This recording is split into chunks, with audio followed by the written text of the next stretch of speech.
इस वीडियो में अनिरुद्धाचार्य महाराज जी ने अपने भक्तों के लिए एक बहुत अच्छी बात कही है, इसलिए वीडियो को पूरा सुने, स्किप करके मत सुने। कमजोर पड़ गए हैं। दिखने वाला परमात्मा तो तब भी ज्यों का त्यों था, आज भी ज्यों का त्यों है। उसमें कमी नहीं आई, हम में कमी आई है। इसलिए ध्रुव जी महाराज ने तप किया और तप के बल से भगवान का दर्शन उन्होंने जाकर नहीं किया, स्वयं भगवान अपने भक्त को दर्शन देने के लिए इस धरती पर आ गए। दर्शन करने के लिए भगवान ध्रुव जी को दर्शन देते नहीं हैं, बल्कि ध्रुव जैसे भक्तों के दर्शन के लिए तो स्वयं भगवान भी लालायित रहते हैं। भगवान अत्यधिक प्रेम करते हैं भक्तों से। भगवान बहुत प्यार करते हैं अपने भक्तों से। कितना प्यार करते हैं? जितना प्यार एक गाय अपने बछड़े से करती है, उतना प्यार भगवान अपने भक्त से करते हैं। जितना प्यार एक माँ अपने पुत्र से करती है, उतना प्यार भगवान अपने भक्त से करते हैं। ध्रुव जी को 6 महीने की तपस्या के बल पर 36,000 वर्षों का राज्य दे दिया। इतनी सी मेहनत और इतना बड़ा उसका परिणाम, फल। दुनिया की कोई बैंक इतना ब्याज नहीं देती होगी जितना ब्याज भगवान देते हैं। और हम कहते हैं भगवान जब देने पे आते हैं ना, तो तुम्हारी झोलियां भी कम पड़ती हैं। इसलिए भगवान से मांगा करो, भगवान से कहा करो मैं आपका हूं, आप मेरे हैं। जमाने के मत बनो, भगवान के बनने में ज्यादा फायदा है। मैं आपका हूं, आप मेरे हैं। हे नाथ, मैं आपको कभी भूलू नहीं। बोलो हे नाथ, मैं आपको कभी भूलू नहीं। ध्रुव जी ने भगवान को पाया, 36,000 वर्षों तक राज्य किया। उसके बाद ध्रुव जी महाराज मृत्यु के सिर पर पांव रख के ध्रुव जी महाराज ध्रुव लोक चले गए। आज भी ध्रुव तारा बन के चमक रहे हैं ध्रुव जी महाराज। बोलिए भक्त वत्सल भगवान की जय। और ध्रुव जी जब भगवान के धाम को गए ना, तो अकेले नहीं गए, अपनी माँ को साथ में ले गए। कहते हैं बेटा लायक हो तो अपने माँ बाप का भी उद्धार कर देता है, और नालायक हो तो अपने माँ बाप को भी स्वर्ग से निकाल के नरक में ले जाता है। इसलिए पुत्र के अच्छे बुरे कर्मों का प्रभाव उसके माँ बाप पर जरूर पड़ता है। इसलिए हम कहा करते हैं आपको अच्छे कर्म करने चाहिए, ताकि आपके पूर्वज, आपके माता पिता, दादा परदादा सब भगवान के धाम को चले जाएं। नहीं, उनकी अधोगति हो जाएगी आपके कुकर्म से। मनु जी महाराज के एक पुत्र की कथा हमने आपको सुनाई, अब दूसरे पुत्र की चर्चा श्रवण कीजिए। मनु जी महाराज के दूसरे पुत्र का नाम था प्रियव्रत। प्रियव्रतो भागवत आत्मा रामः कथम मुने ग्रहे रमत यन्मूलः कर्मबन्धा पराभवः। परीक्षित ने कहा प्रियव्रत जी तो सन्यासी थे, अर्थात विवाह नहीं करना चाहते थे, पर किया। बोले ब्रह्मा जी ने समझाया तो उन्होंने विवाह किया।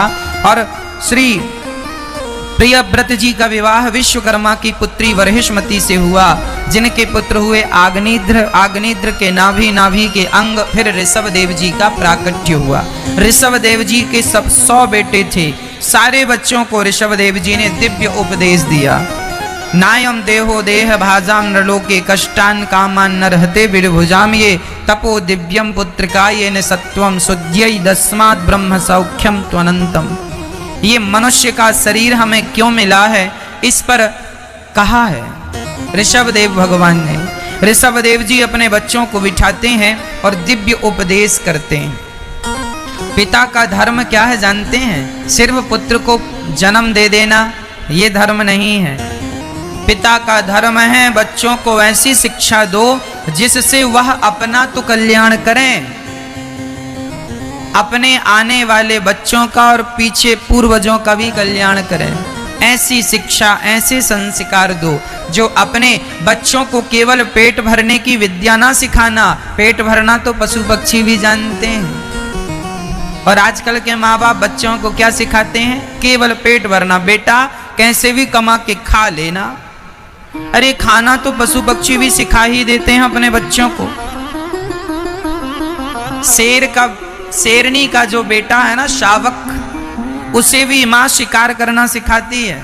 जब छोटा होता है शेर का बच्चा तो दौड़ के चला जाता है, तो शिकार भाग जाता है, हिरण भाग जाता है। तब उसकी माँ सिखाती है ऐसे नहीं जाके खड़े होना, ऐसे तो भूखे मर जाओगे, जरा चुप के जाना, घास में छिप के जाना, तुम्हें हिरण देख ना ले, देखेगा तो भाग जाएगा। तो शेरनी ना छिप के जाती है और यही टैलेंट अपने बच्चे को सिखाती है शिकार कैसे करना है। तो पेट भरने का गुण तो पशु पक्षियों में भी अच्छे से आता है। पेट भरना तो पशु पक्षी भी जानते हैं। प्रार्थना सिर्फ इतनी है कि पेट भरना ही पर्याप्त नहीं है मेरी माँ, फिर क्या है? बोले पेट भरने से काम नहीं बनेगा। ये मनुष्य का शरीर सिर्फ पेट भरने के लिए नहीं मिला, बल्कि आत्म कल्याण करने के लिए मिला है। भव सागर से पार जाना है तो यह मनुष्य का शरीर ही है, दूसरा नहीं।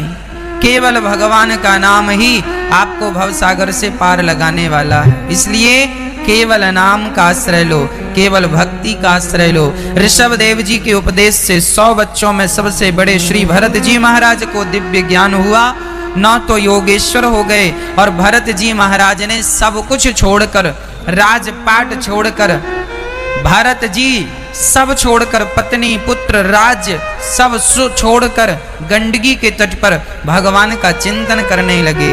अच्छा ये बताओ, सबसे बड़ा सुख कहाँ है, पकड़ने में कि छोड़ने में?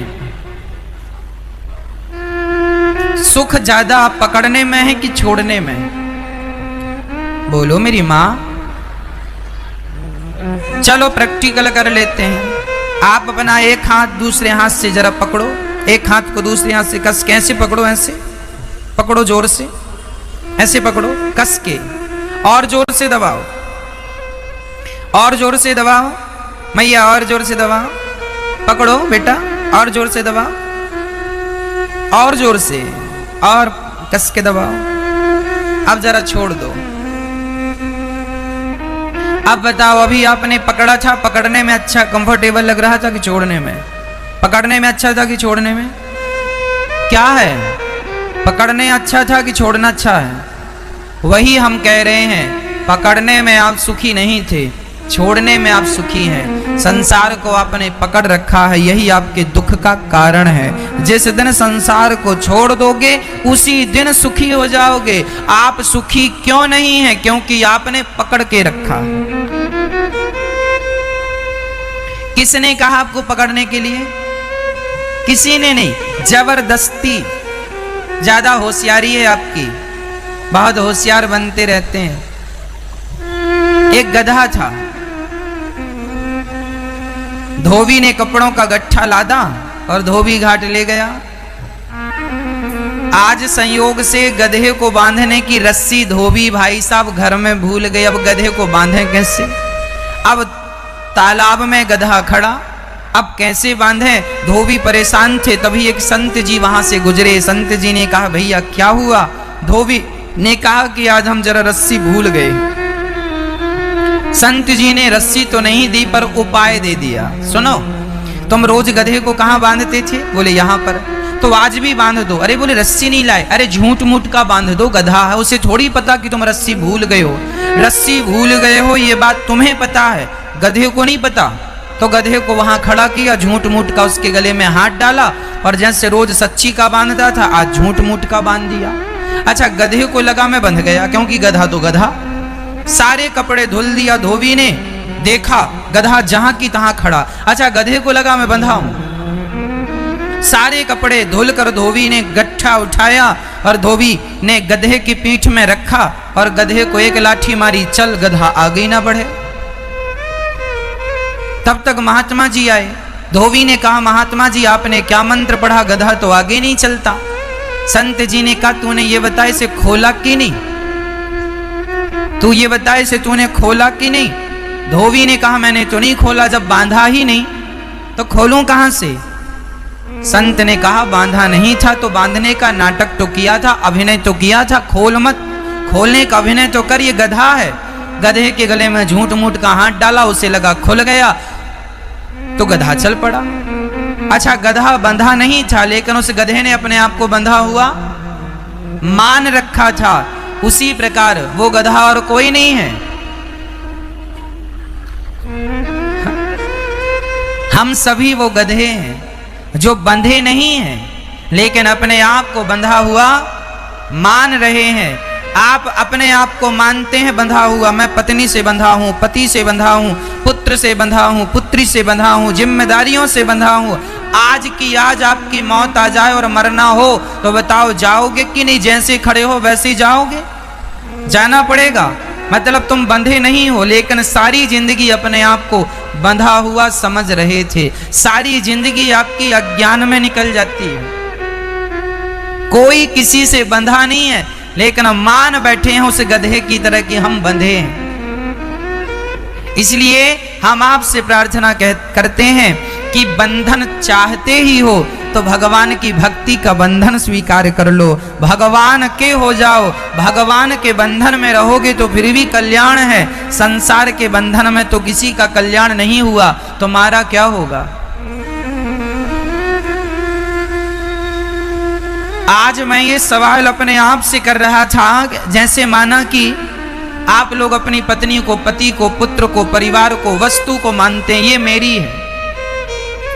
मैं क्यों मानता हूं इसे अपनी? मैं इसे अपने पास, मैं ये नहीं कहता कि पत्नी को छोड़ दो, पति को छोड़ दो, पुत्र को छोड़, मैं ये बिल्कुल, मेरे कहने का तात्पर्य यह नहीं है कि तुम सबको छोड़ दो। सबको छोड़ना नहीं है, सबके पास रहना है, पर पास रहकर भी अंदर से ये भाव बना रहे कि ये मेरे नहीं है, ये वस्तु मेरे पास है, मैं इसका उपयोग करता हूँ, प्रयोग करता हूँ, लेकिन मैं इसे अपनी दिल से ना मानूं कि ये मेरी है। एक दिन मुझे इसे छोड़ना पड़ेगा। पत्नी के साथ व्यवहार करो, साथ में रहो, बोलो, सब ठीक है, लेकिन दिल से उसे अपनी ना मानो, क्योंकि एक दिन वो तुम्हें छोड़ के जाएगी। यदि अपना मान लिया और गई तो रोना पड़ेगा तुम्हें उसके नाम पर।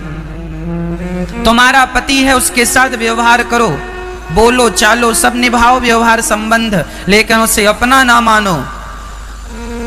तो फिर प्रश्न खड़ा हुआ, महाराज जी अपना किसे माने? मेरे तो गिरधर गोपाल दूसरो ना कोई, भगवान को अपना मानो। ये संसार के लोग व्यवहार के लिए तुम्हें मिले हैं।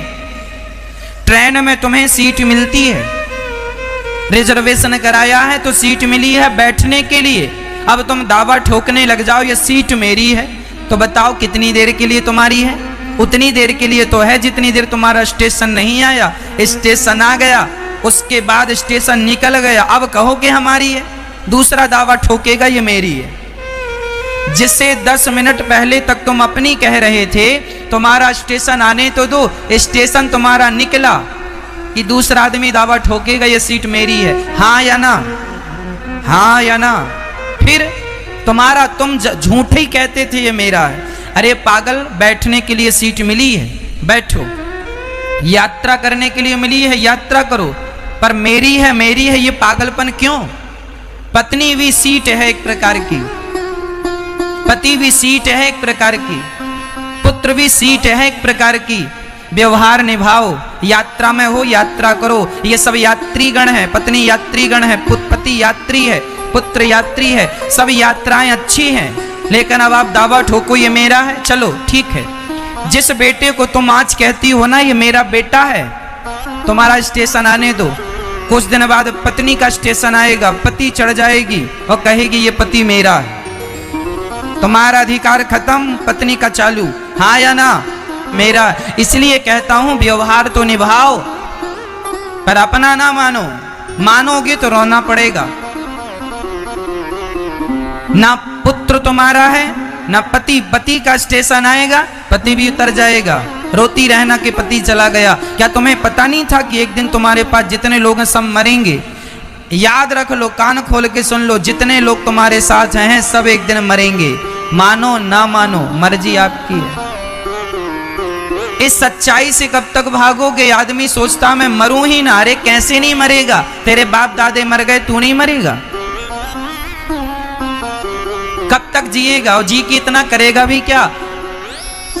इसलिए सत्यता को स्वीकार कर लो। मैं यहाँ मेहमानी करने आया हूँ, मेहमान हूँ। मेरा असली घर ये नहीं है, असली घर तो भगवान के चरणों में है। भगवान के चरण तुम्हारे हाथों में। भगवान के चरणों को स्मरण रखो, भगवान ही तुम्हारे हैं। त्वमेव माता च पिता त्वमेव माता रामो मत पिता रामचंद्र स्वामी रामो मत सखा रामचंद्र सर्वस्वम में राम चंद्रो दयालुर्नान्यम जाने नैव जाने न जाने। भगवान ही हमारे हैं, लेकिन हम उन्हें अपना ना मानकर संसार को अपना मानते हैं। ये मेरा है, ये मेरा है, ये मेरा है।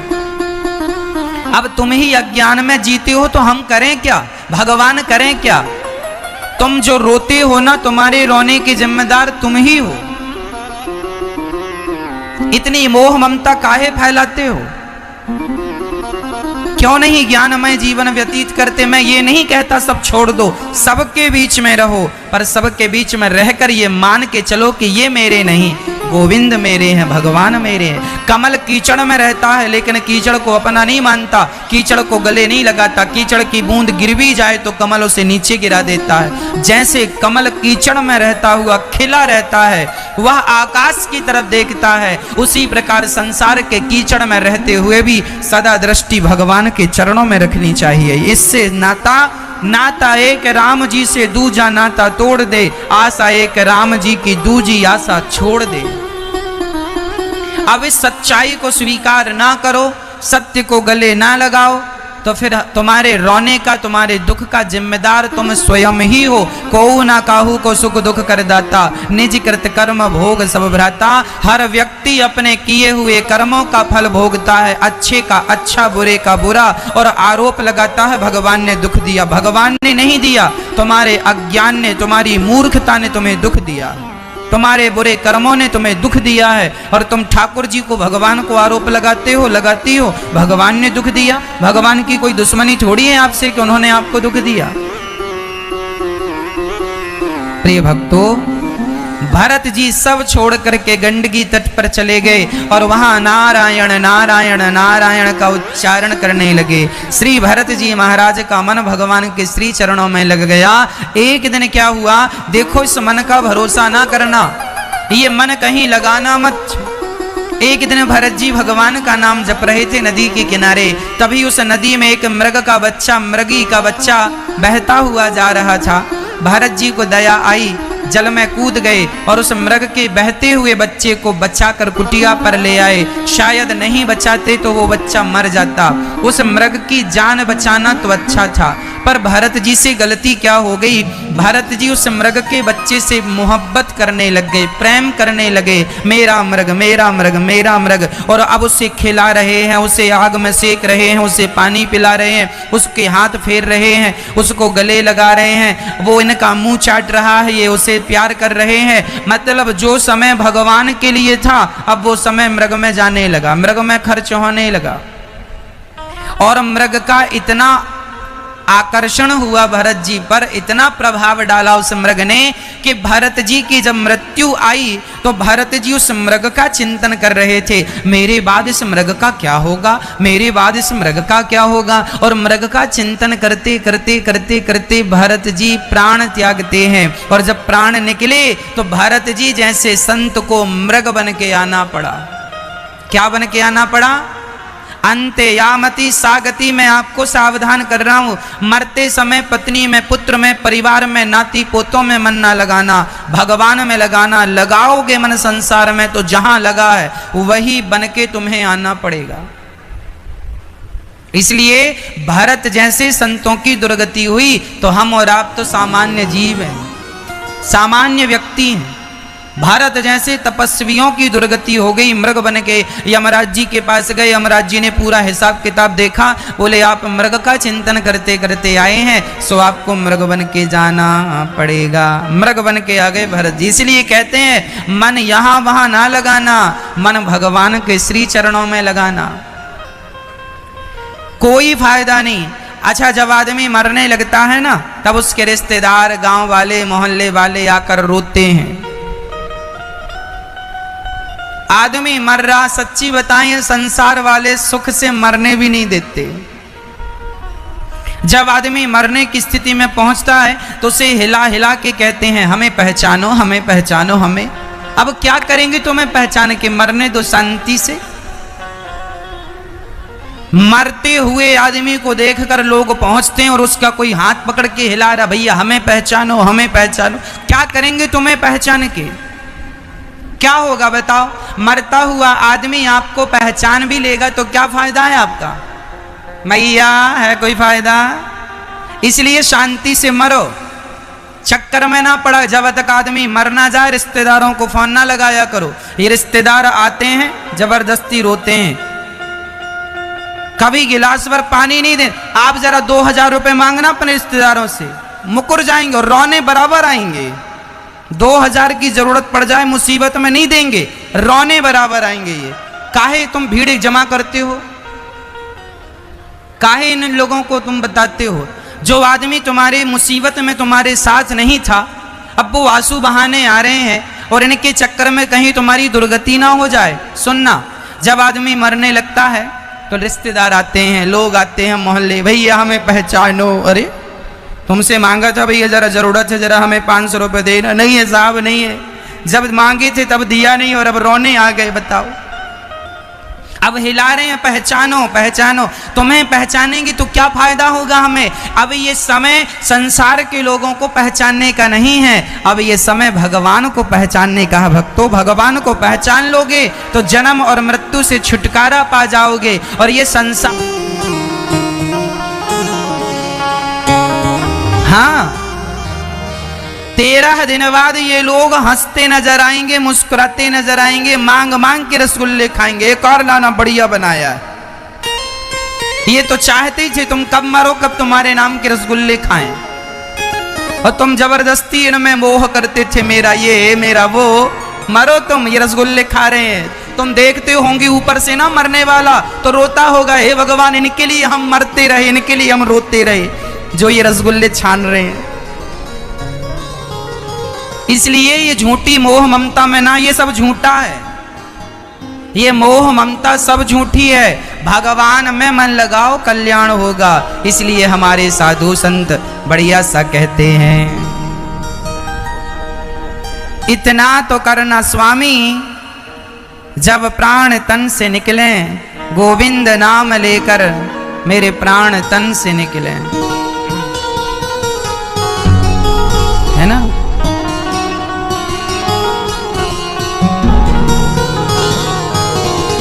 उस वक्त जल्दी आना, नहीं शाम भूल जाना। रोया ना करो, अभी मरा नहीं है, अभी जिंदा है ना, अभी मत रो, अभी थोड़ी मरा है। अभी क्या करो? कीर्तन करो, श्रीमन नारायण श्रीमन नारायण। भगवान का नाम सुनते सुनते मरेगा, उसका कल्याण होगा। मरते हुए आदमी के मुख में तुलसी का दल डाल दो, गंगा जल डाल दो, भगवान का नाम सुनवाओ, कल्याण होगा। रोने से कोई फायदा नहीं। ये दुनिया के लोग पागलों की तरह व्यवहार करते हैं, तुम्हारे रोने के चक्कर में उसका लोक परलोक सब बिगड़ जाता है, 84 का चक्कर बिगड़ता है। इसलिए सावधान, खासकर बच्चों को, बेटों को, तुम्हारे पिताजी मर रहे हैं, तुम्हारे दादाजी मर रहे हैं, उनके मुंह में जल्दी से गंगा जल डाल दो, तुलसी का दल डाल दो और कीर्तन करने बैठ जाओ। श्री कृष्ण गोविंद हरे मुरारी, श्रीमन नारायण का उच्चारण कराओ। ब्राह्मण को बुलाओ, बोले गीता पाठ सुनाओ, गीता श्लोक सुनते सुनते प्राण त्यागेंगे। पहले के लोग ऐसी करते थे, लेकिन आज के जमाने में ये सब कुछ नहीं है। इसलिए आदमी की बहुत ज्यादा दुर्गति होती है, घोर नरक जाता है। यदि नरक की यातनाओं से बचना है तो भगवान के नाम का आश्रय लिया करो। भरत जी दूसरे जन्म में मृग बन के आए, मृग का शरीर त्यागा, तीसरी बार उन्हें मनुष्य का शरीर फिर से मिला, एक अवसर मिला। यह जो मनुष्य का शरीर है ना मेरी माँ, ये सप्लीमेंट्री है। बच्चों की सप्लीमेंट्री आ जाती है। सप्लीमेंट्री का अर्थ क्या है? एक सब्जेक्ट में फेल हो गया, मतलब वो अभी पास भी नहीं हुआ, फेल भी नहीं हुआ, अब फिर से एग्जाम देगा, अच्छे पढ़ेगा तो फिर पास हो जाएगा। सप्लीमेंट्री का अर्थ है ना पास हुआ है ना फेल। ये जो सप्लीमेंट्री है ना, ये एक अवसर होता है, एक मौका होता है फिर से उस क्लास को पार करने का। उसी प्रकार ये जो मनुष्य का शरीर है, यह एक प्रकार की सप्लीमेंट्री है। तुम 84 लाख योनियां पार करके आए हो, तब ये मनुष्य का शरीर मिला है। अब इस शरीर को पाकर अच्छे कर्म कर लोगे तो पार हो जाओगे, पर यहाँ शरीर पाकर लापरवाही करोगे, फाइनल एग्जाम में तुम लापरवाही करोगे तो फेल हो जाओगे। फिर लेसन 1, फिर पाठ 1। क्या होगा? यदि मनुष्य के शरीर को पाकर लापरवाही करोगे तो फिर 84 लाख योनियां, फिर तुम्हें नाली का कीड़ा बनना पड़ेगा। चमगादड़, कुत्ता, बिल्ली, सुअर, ये सब बन के ही फिर मनुष्य तक पहुंचता है आदमी, है ना। ये मनुष्य का शरीर जो है, इसमें सावधान रहने की जरूरत है। इसे पाकर लापरवाही ना करना। यदि ये हाथ से चला गया तो फिर 84 का चक्कर काटना। 84 लाख सीढ़ियां तुम पार कर गए हो और यहां से गिरोगे तो फिर नीचे सीढ़ी में चले जाओगे। सीढ़ी 1, फिर 2, फिर 3, कितना नुकसान होगा। इसलिए मैया कई जन्म हमारे बीत गए हैं, अब मौका मिला है भवसागर को पार करने का। इसलिए केवल भगवान मेरे हैं, इस बात को याद रखो। संसार का कोई व्यक्ति अपना नहीं है। व्यवहार करना अच्छा है, लेकिन भीतर से यही भाव बना रहे कि केवल भगवान। मीराबाई ने कितना बढ़िया पद गाया है, मीराबाई ने कितना बढ़िया कहा है। मैंने तो मन से गुरु बना रखा है मीरा को, मीरा की इस बात को मैंने गुरु मंत्र मान रखा है। मेरे तो गिरधर गोपाल दूसरो ना कोई। कितनी बढ़िया, एक वाक्य में पूरी सारा सार कह के चली गई। वेदों का सार, पुराणों का सार, जिंदगी का सार, सब कुछ भरा है इसमें कि मेरे तो गिरधर गोपाल दूसरो ना कोई, दूसरा कोई नहीं है मेरे तो गिरधर गोपाल। लेकिन कोई माने तो, ना माने तो हम क्या करें। इसलिए मान जाओ, भगवान को अपना मान लो। बहुत नुकसान होगा नहीं तो।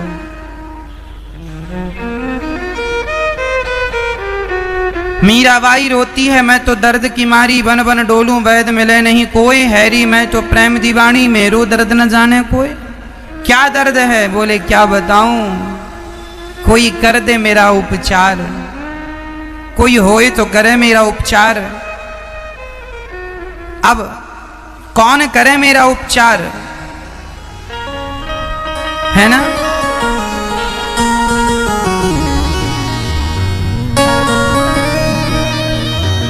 कोई कर दे मेरा उपचार, कोई कर दे मेरा उपचार। ऐसे पापियों का उद्धार हो सकता है। सुखदेव भगवान ने कहा 28 प्रकार के नरक हैं, जो जैसा पाप करता है उसे वैसे नरक में जाना पड़ता है। अच्छा, तो क्या उपाय है नरक में जाने से जाना ना पड़े? 28 प्रकार के नरकों में जाने से यदि बचना हो तो केवल भगवान का नाम ही सहारा है। अजामिल नाम के एक पंडित जी थे। कान कुब्जे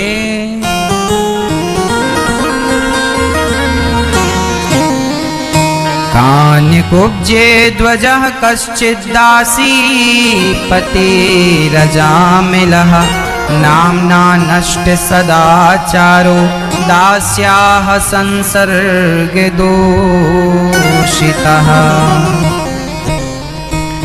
कान्य कुब्जे ब्राह्मण अजामिल नाम के पंडित जी थे। उनका किसी दासी से विवाह हो गया और वह 9 बच्चों का पिता बना।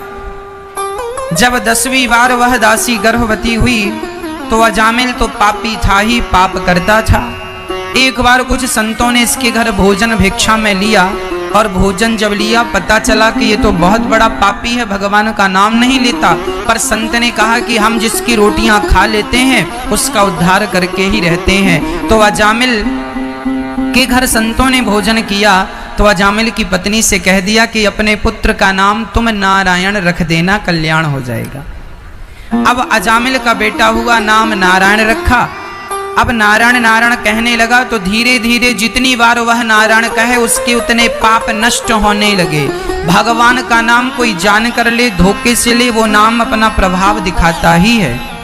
आप जितना नाम जपेंगे उतना आपका पाप कम होता चला जाएगा। अजामिल बेटा नारायण दूध लाओ, बेटा नारायण पानी लाओ। इसी बहाने वह नारायण नारायण बोलने लगा। अंत समय जब मृत्यु निकट आई, यमदूत गले में फांसी का फंदा डालकर अजामिल को ले जाने लगे तो अजामिल डर गया और दूर बेटा खेल रहा था, पुकारा, बेटा नारायण दूरे क्रीडन कासक्तम पुत्रम नारायणावयम प्लावितेन स्वरेणोच्चैराजुहावा जितेंद्रिय। बेटा नारायण मेरी रक्षा करो। बेटे नारायण ने तो नहीं बुलाया, परम पिता नारायण ने याद कर लिया कि मुझे कोई